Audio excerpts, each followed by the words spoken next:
This video is going to be how to create a piecewise function.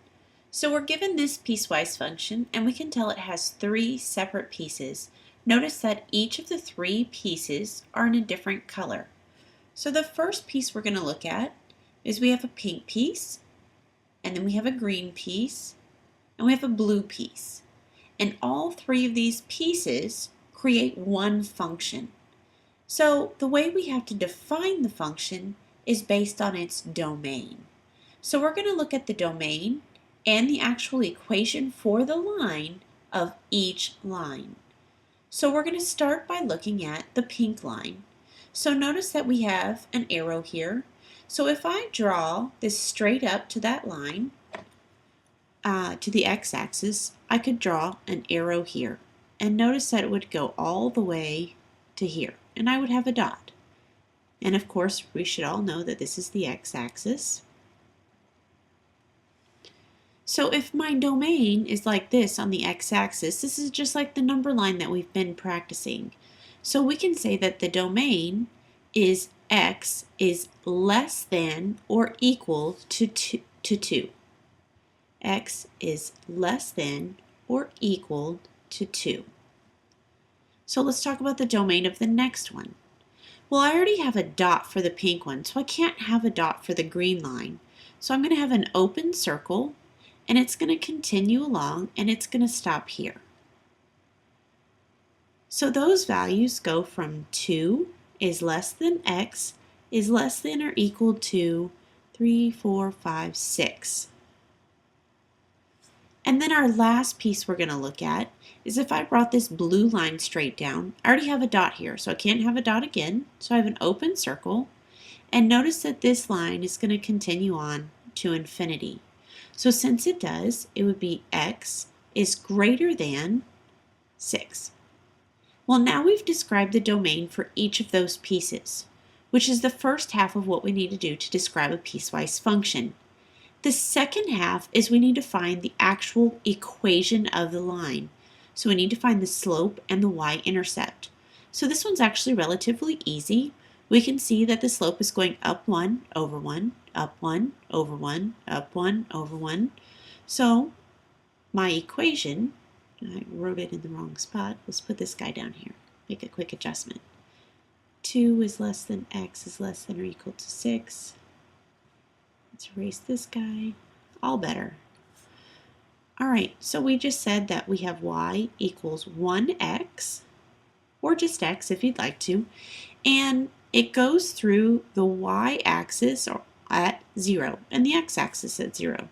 So its y-intercept would be 0. So plus 0, well, I'm not going to write plus 0. We just have an equation of y equals x. For the next equation, notice that it has no slope. It's not going up or over. It's just going over. So this is just the line y equals, and it would come across at 2. It would hit right here. So this would be the equation y equals 2. Last but not least, we have our blue line.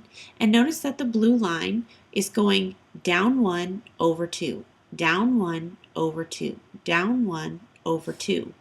So that's got to be negative 1/2 x.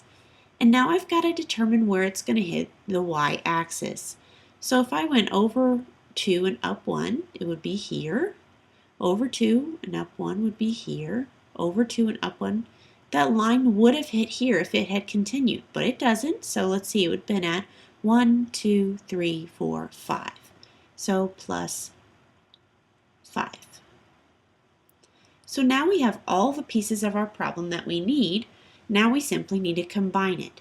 So we normally describe it from left to right. So we're going to start with our pink piece, and we're going to write the equation first. So we're going to write this all in black, y equals x if x is less than or equal to 2. We're also going to have y equals 2 if 2 is less than x is less than or equal to 6. And our last piece is going to be y equals negative 1/2 x plus 5 if x is greater than 6. So notice that we have our equation. It describes all three pieces based on the domain. So likewise with this, if somebody had asked you, find f of 4, then you would need to go here and decide where that falls in. Well, is 4 less than or equal to 2? No, 4 is bigger than 2. Well, would 4 fit here? 2 is less than 4, yes. It is less than or equal to 6. So yes. So since that value would fall in here, I would use this line. And it's automatically going to return the answer 2. Let's try another problem. How about f of -1? So in this case, notice that -1 is less than or equal to 2. So we use the top equation.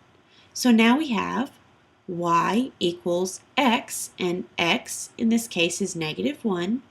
So we have -1.